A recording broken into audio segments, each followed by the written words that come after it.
It is February 15th, Wednesday. I just got off of work. I get off early on Wednesday, so I get off at 1. And I'm so sorry I haven't come to you guys in a little bit. I've seriously been so crazy busy with apparel orders, all my new clients and programming, making sure that I'm time managing as well as what I'm doing at work. I've been putting together a presentation for the past month that I finally submitted to get approved to the company, and it's about alcohol, how it affects your performance, hinders weight loss, as well as just how it affects the body. So I've been doing that, and I've been super duper busy. Now I am heading to the dentist, which I've never been to a different dentist in my whole life. So I'm going to one though because I'm having some tooth pain, which I know I'm human too, right?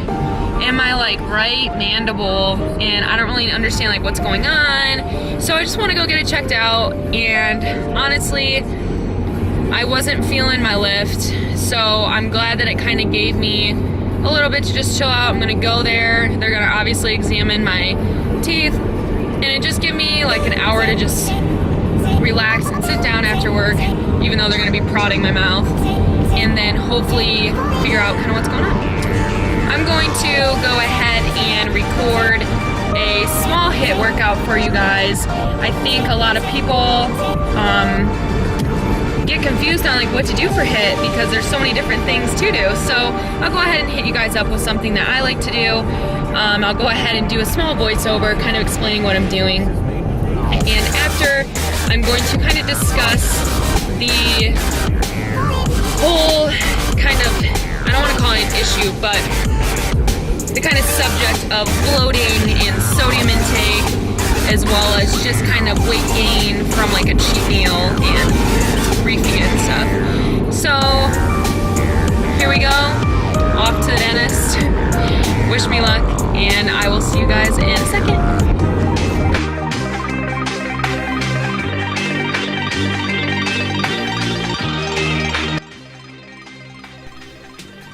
Hey guys, I'm coming at you with a little bit of a HIIT workout voiceover. As you see, I went ahead and put a description of everything I do, but I'm kind of just giving you guys a few ideas of things you can incorporate in your own HIIT workouts. I personally have been doing about 15 to 20 minutes of HIIT about 2 times a week, and I usually have been doing 40 seconds on with only 20 seconds of rest.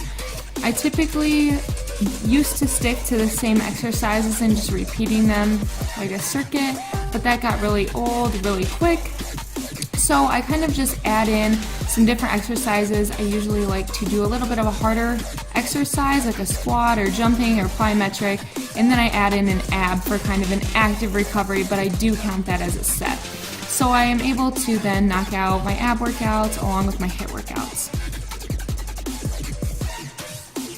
I think a great way to go about HIIT is making sure, obviously, that you're keeping your heart rate up and making sure that you're incorporating exercises that are fun to you, or else it'll be a very long workout. I just got done lifting. I put in a little HIIT for you guys at the end, just because I feel like I said, people just don't know what to do, so I threw in what I do. It's been a crappy day. I'll elaborate more when I'm heading home, but I'm gonna get out of the gym, I'm gonna go home and cuddle my dog, and probably shower. I love my t-shirt that came in, along with my shaker bag. Use my code desBFIT for money off, and I suggest the cinnamon roll protein. Just got back from the gym, and I ended up eating first. I had 120 grams of sweet potatoes with 70 grams of jasmine rice and 6 grams of salted butter in it. I was like way over on protein today for some reason, so I couldn't like add any to it, and I still have a ton of carbs left, so I guess I'm just eating straight up oats for the rest of the night. I told you guys that I would do a HIIT workout, which I did, but I also said I was going to talk about kind of bloating and cheat meals and stuff like that. So I'm sorry for kind of the lack of environment, so to speak, but I had a really tough day today. I've been having pain in my jaw, like right back here, and it's just been like a very dull pain, similar to wisdom teeth if anyone has ever had them out. And so I went and I called the dentist because I was confused what was going on, and I don't know any dentists around here, but luckily my boyfriend's aunt is a hygienist. So I called her and got into her dental clinic within a half an hour. And I was there and they immediately look at my teeth and they're like we're gonna x-ray. So it's just like one tooth. And come to find out, the tooth is almost dead. It's been decaying for almost 4 years, and I have to get an emergency root canal tomorrow. So kind of crazy. I felt really insecure and I felt like gross because I'm like, I swear I brush my teeth, like I floss and everything. But I guess what had happened is, you know, basically my dentist at home, who I went to my whole life, basically neglected this for about upwards of 3 years, and it's been just decaying. And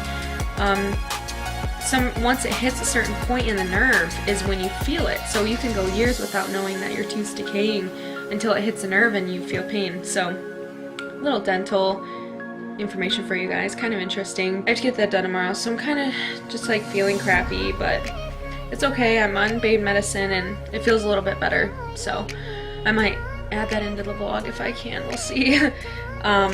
Anyway, so bloating, water retention, cheat meals. I get a lot of inquiries about this, mostly because a lot of people do it and then you regret doing it because then you feel like crap. But I'm here to tell you that you don't have to feel like crap. First off, when I think of a cheat meal, I think of a meal that is gonna be good, right?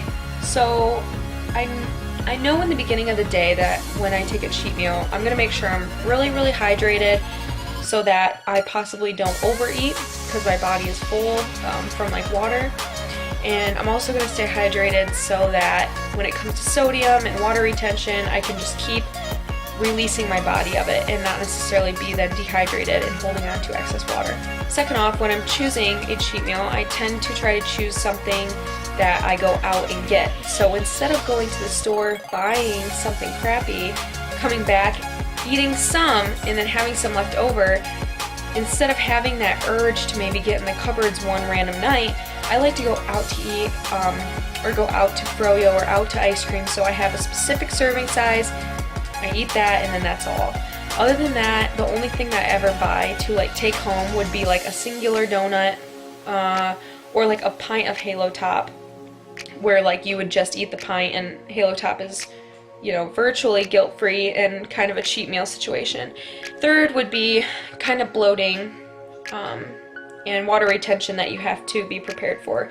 So if I were you, if you're having a cheat meal, don't weigh yourself the next day, right? It's a cheat meal for a reason, and I think that a lot of people get on the scale the next day expecting to see the same number, and I'm telling you, you won't. If you're not used to having a lot of sodium in your diet, and if you're not used to kind of retaining that water, or you're eating clean and then you kind of load up with sugar and salt and everything, you're going to gain weight. Like, it's not necessarily going to convert to fat right away, but you're going to just be holding on to excess water in different parts of your body that maybe you can't see. So your stomach might look flat, but maybe you're holding the water in your legs, or you're holding it in your arms or something like that. So if you're having a cheat meal, don't worry about your weight the next day, because that just ruins the whole purpose. Other thing would be to, when you are kind of having water retention, I use a tea called Weightless.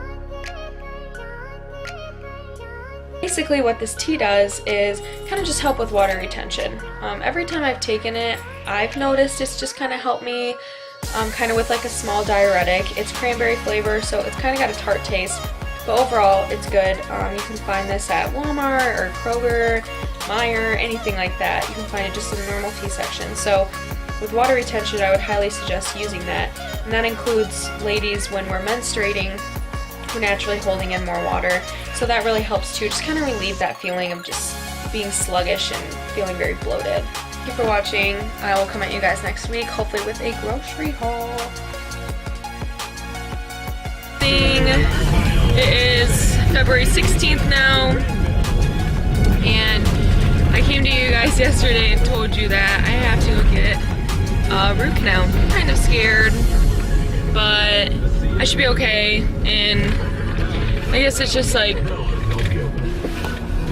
just kind of, I don't know, weird. I never thought I would have to get any type of like dental work done, so it kind of freaks me out. In 3.1 miles, turn left onto State Route 37 East. Perfect. So I'm going to the endodontic or whatever right now. I have my appointment at 8. They said it takes about an hour or an hour and a half, so I guess we'll see how that goes. Thankfully my tooth's just getting fixed and hopefully my pain will go away. Well, I'm done. I just went to Kroger. You can probably kind of tell this side of my mouth is so numb. It was not bad. I was awake the whole time, but let me tell you, it was like a lot of pressure and I could completely tell what was going on, so it was like really uncomfortable. But I'm okay now. My tooth is good and hopefully I can now go home, get some leg day in, but I'll show you what I did get at Kroger. If I can find it, yeah. I found these gel bites. So they're like little Jell-O, fat-free and sugar-free, but wait. Look at the macros. For a half a cup of these. So you could basically eat the whole bag and it would be okay. But I'm going to head home now and I'm still hitting legs, so whatever.